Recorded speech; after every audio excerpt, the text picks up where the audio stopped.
श्रावण महिन्यानिमित्त सुप्रसिद्ध राजज्योतिषांत्रिक श्री माधव गुरुजी यांचा खास उपक्रम श्रावण सत्संग आणि साधना। आज आपण संकल्प करून बरोबर तिसऱ्या संकल्पावरती म्हणजे या संकल्पनेच्या तिसऱ्या दिवसावरती आलेलो आहेत। दिवसेंदिवस श्रावण महिना पण सुरू आहे आणि श्रावण महिन्यामधल्या ह्या उपक्रमाला तुम्ही सगळेजण शुभेच्छा देता। त्या शुभेच्छा पण माझ्यापर्यंत पोचत आहेत आणि तुम्हाला खूप चांगलं वाटतं आहे हे बघून मला खूप आनंद होतो आहे। आजच्या या सत्संगाला म्हणजे तिसऱ्या दिवशीच्या सत्संगाला आपण या ठिकाणी सुरुवात करूया। सुरुवातीलाच आपण बाबांचं नमन करूया, जसं गुरूंचं नमन करूया। गुरुब्रह्मा गुरुर्विष्णू गुरुर्देवो महेश्वरा गुरु साक्षात परब्रह्म तस्मै श्री गुरुवे नमः। सच्चिदानंद सद्गुरू श्री साईनाथ महाराज की जय। आपल्या प्रस्तुत सत्संगाचा जो विषय आहे त्या विषयामध्ये आत्तापर्यंत आपण बघितलं की कायेने म्हणजे शरीराने कशा प्रकारे पाप होतं, वाचेने कशा प्रकारे पाप होतं आणि आज त्याच्यामधला तिसरा आणि महत्त्वाचा भाग म्हणजे मनाने कुठल्या प्रकारे पाप होतं। जे मनाने होतं ते पाप। आता मनाने पाप होतं हे प्रत्येकाला मान्य करावं लागेल की खरंच आपल्या मनामध्ये पाप येतं, म्हणजे कृतीमध्ये येत नाही परंतु मनामध्ये येतं आणि मनामध्ये ज्या वेळेला ठसतं ना त्याच वेळेला ते 100% कृतीमध्ये उतरतं। म्हणजे पापाची निर्मिती सर्वात पहिली मनामध्ये होते, जे मानसिक पाप येतं किंवा मनामध्ये पाप येतं आणि त्या पापाने खूप मोठे अनर्थ होतात आणि मग ते अनर्थ आपल्याला टाळता येत नाही। परत बाकीच्या पापांपेक्षा ह्या पापामध्ये वैशिष्ट्य म्हणजे शरीराचं पाप आहे ते शरीराचं पाप करत असताना त्याच्यामध्ये कुठेतरी स्वार्थ येतो। तुमच्या वाचेने ज्या वेळेला तुम्ही पाप करता किंवा त्यावेळेला ज्या वेळेला पाप घडतं त्याच्यामध्ये सुद्धा कुठेतरी स्वार्थ असतोच की स्वार्थाशिवाय या गोष्टी घडतच नाही। परंतु मनाने जे पाप घडतं ना ते पाप ह्याच्यापेक्षा वेगळं आहे। म्हणजे या पापाचं एक वैशिष्ट्य आहे। या पापाच्या वैशिष्ट्यामध्ये ते पाप स्वतःपेक्षा दुसऱ्याकरता जास्तपणे घडवलं जातं। मग ते कधी आपापसामधल्या रिलेशनमध्ये, कधी मित्राकरता, कधी मुलाकरता, कधी नातेवाईकांकरता, कधी ऑफिसच्या कामाकरता, असं वेगवेगळ्या प्रकारे ते पाप केलं जातं आणि त्या पापाने जो काही उपक्रम किंवा त्या पापाने जो काही आपल्यावरती पापाचा घडा बसतो तो घडा आपल्या कर्माचं पूर्णपणे नुकसान करून टाकतो आणि कर्मामध्ये पूर्णपणे दोष निर्माण होतो। ज्या दोषामुळे पुढे आपण ज्या वेळेला आपण चांगलं पुण्य करतोय, चांगलं काम करतोय आणि चांगलं काम करत असताना, चांगली उपासना करत असताना, चांगली साधना करत असताना खूप सारं पुण्य आपल्याकडे येतं, परंतु त्या पुण्याचा आपल्याला वापर करता येत नाही का तर मनाने केलेलं पाप इतकं मोठं असतं की ते पाप संपवण्यामध्येच ते पुण्य वाया जातं। आणि मग पुन्हा पहिल्या सत्संगामध्ये असलेलाच प्रश्न की माझी साधना कुठपर्यंत आहे, माझी साधना पोचते की नाही, माझ्या साधनेचा मला फायदा होणार की नाही। डेफिनेटली त्याच जागेवरती आपण येतो। आता मनाने पाप घडतं तर मनाने पाप घडतं त्याचं एक सुंदर उदाहरण आपण आपल्यासमोर बघूया। ते म्हणजे पुन्हा आपल्याला द्रोणाचार्य ऋषींना एकदा बघावं लागेल। द्रोणाचार्य ऋषींचा एक शिष्य होता ज्याचं नाव आपल्याला माहिती आहे की एकलव्य। ज्या एकलव्याने पूर्णपणे साधना केली, सर्व धनुर्विद्येमधल्या सगळ्या कलांमध्ये तो अवगत झालेला होता, निष्णात झालेला होता आणि मग आपलं हे जे आपण प्राप्त करून घेतलं आहे ते आपल्या गुरूंना दाखवावं म्हणून मोठ्या अपेक्षेने त्यांनी एकलव्यांनी द्रोणाचार्यांना पाचारण केलं आणि सांगितलं की तुमच्या कृपा आशीर्वादाने हा दगड हाच तुमच्या नावाने मानून मी त्याच्यावरती पूर्णपणे श्रद्धेने विश्वास ठेवून या संपूर्ण कला अवगत केल्यात आणि एक एक एक एक धनुर्विद्येमधले पराक्रम त्यांनी द्रोणाचार्यांना करून दाखवले।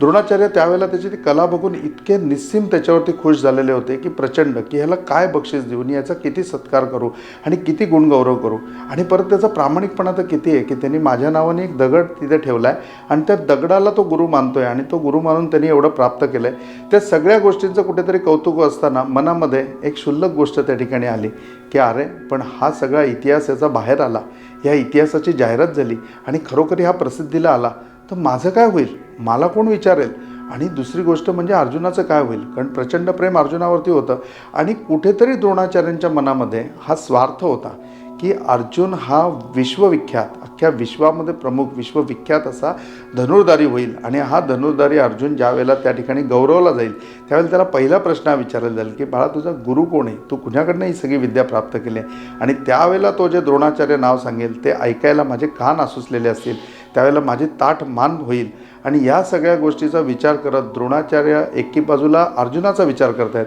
आणि दुसऱ्या बाजूला एकलव्य दाखवत असलेले वेगवेगळे पराक्रम बघतायत आणि ज्या वेळेला सगळे पराक्रम झाल्यानंतर त्यांनी धनुष्य ज्या वेळेला त्यांच्या पायावरती ठेवला द्रोणाचार्यांचं पण नतमस्तक झाला आणि सांगितलं की गुरु आता सांगा मी तुम्हाला काय गुरुदक्षिणा देऊ आणि हीच गुरुदक्षिणा मागायच्या वेळेला मनातलं पाप बाहेर आलं। त्यावेळेला द्रोणाचार्यांना त्याला शाब्बासकी द्यायच्याऐवजी सांगितलं की एकलव्या तुझा अंगठा मला दे। एकलव्याने काहीही विचार न करता तो अंगठा गुरुचरणावरती व्हायला. आज अंगठा वाहिल्यानंतर तुमच्या सगळ्यांच्या लक्षात आलं असेल की आता ह्यापुढे एकलव्य कधीही बाण चालवू शकणार नाही. ह्यापुढे कधीही एकलव्य ती त्यांनी अवगत केलेली धनुर्विद्या वापरू शकणार नाही. आणि एवढं सगळं त्याच्याकरता करत असताना, एवढं सगळं घडत असताना त्याचा भाव एकीकडे तितकाच निरागस होता. त्यांनी तर एका मिनिटामध्ये ती गुरुदक्षिणा म्हणून दिली, पण त्या मनाने घडलेलं पाप पुढे इतकं महागात पडलं की द्रोणाचार्य ऋषींना मृत्यूनंतर असं वाटलं की मला मोक्ष मिळेल. आणि मग ज्यावेळेला त्यांनी मोक्षाची याचना केली त्यावेळेला त्यांना सांगितलं की नाही नाही, तुम्हाला मोक्ष कुठला, तुम्हाला मोक्ष नाहीच आहे. आणि त्यावेळेला ते भगवान श्रीकृष्णांना विचारतात की मला का बरं मोक्ष नाही, मी असं काय पाप केलं आहे, माझ्या तर आयुष्यामध्ये मी ज्ञानार्जन केलं आहे, प्रत्येक ठिकाणी ज्ञान वाटलेलं आहे आणि इतका ज्ञानाचा मी प्रचार प्रसार केला आहे, इतकं ज्ञान मी अवगत केलं आहे आणि इतक्या मोठ्या विभूतींना मी शिकवलेलं आहे. इवन तो हे महाभारत घडताना, या घडत असताना याच्यामधले जे धनुधारी आहेत, याच्यामध्ये जे लढत आहेत हे सगळे माझेच शिष्य आहेत म्हणजे. आणि एवढे पट्ट शिष्य असताना मला मोक्ष नाही, एवढं कार्य केलेलं असताना मला मोक्ष नाही. त्याच्या वेळेला ते म्हणले की हे सगळे पट्ट शिष्य जरी तुम्ही तयार केलेले असले आणि या 100 शिष्यांना एवढी चांगली ज्ञानप्रदानता केलेली असताना, एवढं ज्ञानवर्धन त्यांना केलेलं असताना एका बाजूला फक्त एकटा एकलव्य आहे, जे एकलव्याचा तुम्ही अंगठा कापून घेतला.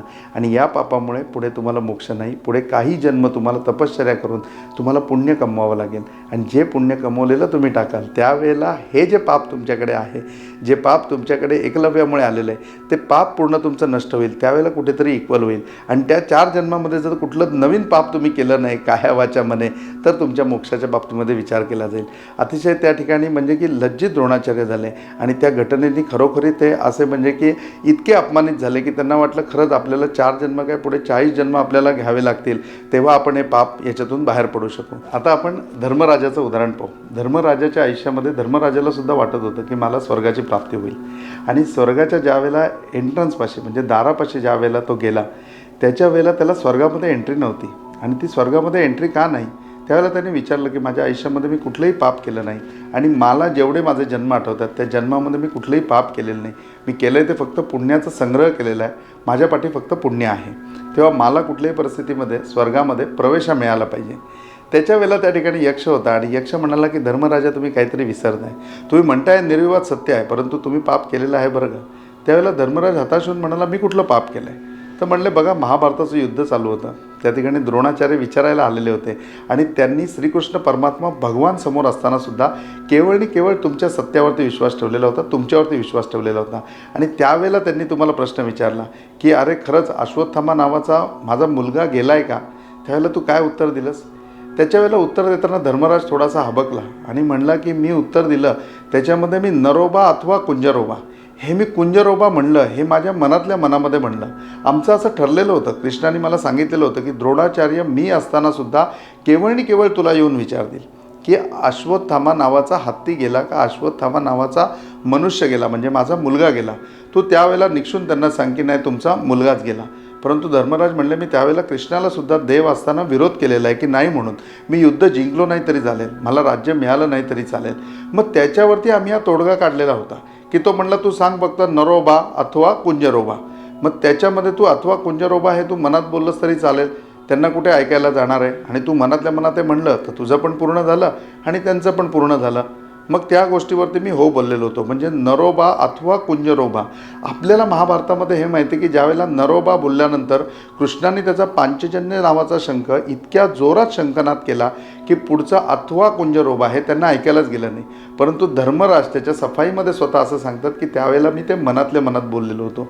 आणि यमराज म्हणजे की त्यावेळेला तिथे असलेले यक्ष ते त्याचं अतिशय स्वागत करतात आणि म्हणतात की बरोबर हेच आम्हाला म्हणायचं आहे आणि आम्हालासुद्धा हेच माहिती आहे की तू नरोबा अथवा कुंजरोबा बोललासच नाही, तू नरोबा बोललास आणि अथवा कुंजरोबा तुझ्या मनात बोललास. म्हणजे तुझ्या मनामध्ये हे संभ्रम निर्माण करायचा होता की नक्की हत्ती मेलाय का माणूस मेलाय मला माहिती नाही, परंतु नरोबा बोलल्यानंतर अथवा कुंजरोबा हे मनामध्ये बोललेलं द्रोणाचार्यापर्यंत पोचलंच नाही. आणि द्रोणाचार्य समजून बसले की माझा मुलगा गेला. पुढे त्यांनी शस्त्र खाली ठेवलं आणि लगेच दुष्टधर्मनी द्रोणाचार्यांचा वध केला. धर्मराजाने हा सगळा क्रम सांगितल्यानंतर यक्षाने त्याला सांगितलं की बघ, हे मनातल्या मनात बोललास ना, त्याचं हे पाप आहे म्हणजे, आणि हे पाप तुला भोगावं लागेल. पुढे धर्मराजाला अनेक तपश्चर्या त्याच्याकरता कराव्या लागल्या. अनेक मोठ्या यक्षांच्या प्रश्नांचा सामना करावा लागला. त्या प्रश्नांचा सामना करत असताना एक एक प्रश्न आता पुढच्या सत्संगामध्ये तुम्ही ऐकाल त्यावेळेला तुम्हाला जाणीव होईल की ते किती कठीण आहेत म्हणजे. आणि त्या सगळ्या प्रश्नांची उत्तरं देत देत मग पुढे कुठेतरी धर्मराज हा स्वर्गाच्या ठिकाणी पोचला. म्हणजे अशा प्रकारे मनाचं जे पाप आहे, हे मनाच्या पापाचं तुम्हाला सगळीकडे फळ भोगायचंच आहे. आता असं नाही आहे की तुम्ही स्वर्गाच्या दारात जाल आणि त्यावेळेला याचा हिशोब होईल. आता याच जन्मामध्ये हिशोब होणार आहे. आणि मग तो हिशोब होत असताना आपल्याला फक्त एवढंच करायचं आहे की काया वाचा मने, माझ्या शरीराने कुठलं पाप नाही झालं पाहिजे, माझ्या वाचेने माझ्या बोलण्याने कुठलं पाप नाही झालं पाहिजे, आणि माझ्या मनाने पण कुठलं पाप नाही झालं पाहिजे. मग याच्याकरता तुम्ही म्हणाल की आता गुरुजी मनाने पाप आहे ना खूप कमी होतं, म्हणजे नाहीच होत. मी सर्वात पहिले एक सांगतो तुम्हाला की याच्यामध्ये स्वार्थ खूप कमी येतो. तुम्ही नाही करणार, तुमच्या स्वतःकरता मनाने पाप निश्चित करणार नाही, पण दुसऱ्या कुणाकरता तरी 100% कराल. आणि दुसऱ्या कुणाकरता तरी करत असताना तुम्ही जर स्वतःच्या बाबतीमध्ये पूर्ण प्रिकॉशन बाळगली तर 100% हे तुम्ही अवॉइड करू शकता. हे मनाचं पाप पूर्णपणे तुमचं जाऊ शकतं. आणि एकदा मनाने पाप झालं नाही तर आपल्याकडे पुण्याचा साठा आहे, तो पुण्याचा साठा वाढत राहील. आता अगदी छोट्या छोट्या गोष्टी आहेत की ज्याच्याने मनामध्ये पापी विचार येणं किंवा मनामधनं पाप प्रगट होणं ह्या पूर्णपणे आपण नष्ट करू शकतो. उपाय नंबर 1, तुम्हाला माहिती आहे मनाचा रंग कुठला आहे? आपल्याला या सत्संगाच्या माध्यमातून विविध प्रकारचं ज्ञान मला तुम्हाला द्यायचं आहे, जे तुम्हाला वाचण्याकरता समजण्याकरता खूप सारी पुस्तकं वाचावी लागतील. खूप साऱ्या पुस्तकांमध्ये वाचण्यामध्ये वेळ घालवावा लागेल, तेव्हा कुठे एका प्रश्नाचं छोटं उत्तर मिळेल. तर मनाचा रंग जो आहे तो पूर्णपणे ब्ल्यू कलर आहे, म्हणजे की जसं आपण डार्क ब्ल्यू कलर म्हणतो. आकाश जसं आपण निळसर रंगाचं घन बघतो तसा निळा रंग जो घन आहे तो मनाचा आहे. आणि इथे आपल्याला सगळ्यांना माहिती असेल की आपलं जे सहस्त्राकार चक्र आहे पूर्णपणे, ह्या सहस्त्राकार चक्राचा रंगसुद्धा पूर्णपणे निळा आहे म्हणजे. आणि ज्या वेळेला आपण डोळे मिटतो, तुम्ही कधीही शांतपणे उद्या सकाळी पाहिलं तर हे मार्क करा, तुमचं स्नान झाल्यानंतर किंवा स्नानाच्या अगोदर फ्रेश असताना पूर्वेकडे तोंड करून 5 मिनटं फक्त शांत डोळे मिटून बसा आणि डोळ्यापुढे कुठला रंग येतो ते बघा. तुमच्यासमोर पूर्णपणे निळी झाक येईल, निळा प्रकाश येईल. हा जो निळा प्रकाश येतो आहे ना, हा रंग तुमच्या मनाचा आहे. मग निळा रंग आहे ना, हा सातत्याने दररोज सकाळी 5 मिनटं तुम्हाला बघायचा आहे. हा 5 मिनटं तुम्हाला बघितल्यानंतर तुमचं मन इतकं प्रसन्न राहील की एकदम टवटवीत राहील. दुसरं म्हणजे मनाचा आवाज. तर खळखळणारं जे पाणी आहे ना, जसं ओढ्याचं पाणी असतं, खळखळत वाहत असतो, ती खळखळ जी पाण्याची आहे, ती खळखळ पाण्याची आहे ना, ती खळखळ म्हणजे मन आहे. तर तसा खळखळाटाचा आवाज आहे, तो आवाज ऐका. तो असं इमॅजिन करा शांतपणे बसल्या असताना की तुम्ही पाण्याचा खळखळाट ऐकताय. तुमचं मन इतकं प्रसन्न होईल ना की त्यानंतर तुमच्या मनामध्ये कुठलाच असा दुसरा विचार येणार नाही.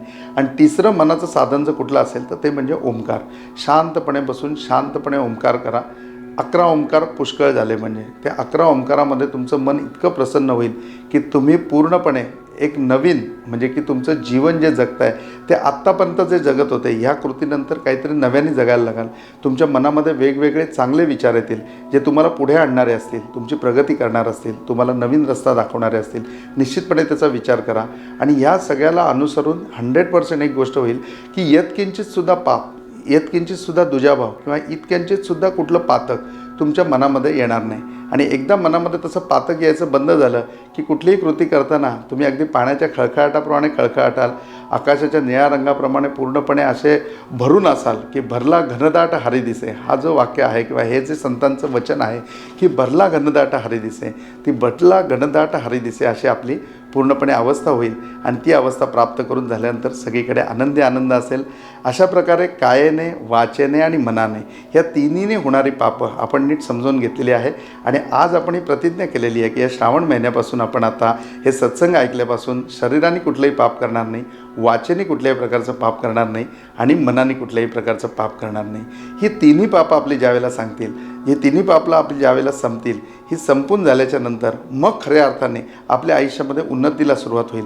आणि ती उन्नती साधायची असेल तर ह्यापुढे आपल्याला सात्विकता शरीरामध्ये आणावी लागेल. आणि ही सात्विकता कशाने येईल तर दत्तगुरूंची 24 तत्त्व आहेत. दत्तगुरूंनी त्यांच्या आयुष्यामध्ये 24 गुरु केले. गायत्री मंत्राचे अक्षरसुद्धा 24च आहेत. तर 24 या संख्येला अध्यात्मामध्ये खूप पुण्य आहे, अध्यात्मामध्ये खूप महत्त्व आहे. आणि ती 24 तत्त्व सातत्याने आपल्याला उद्याच्या सत्संगामध्ये एक बघायचे आहेत.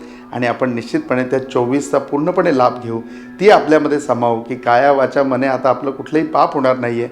आणि रोज एक सात्विकता आपल्या शरीरामध्ये प्रवेश करणार आहे आणि ही अखंड आपल्या बरोबर राहणार आहे. त्यामुळे आपलं आयुष्य गतिमान जरी असलं तरी ते अतिशय आनंदमय असणार आहे आणि प्रत्येक गोष्टीची प्राप्ती करून देणारं असणार आहे. तेव्हा आज इथेच थांबूया. ओम साईराम.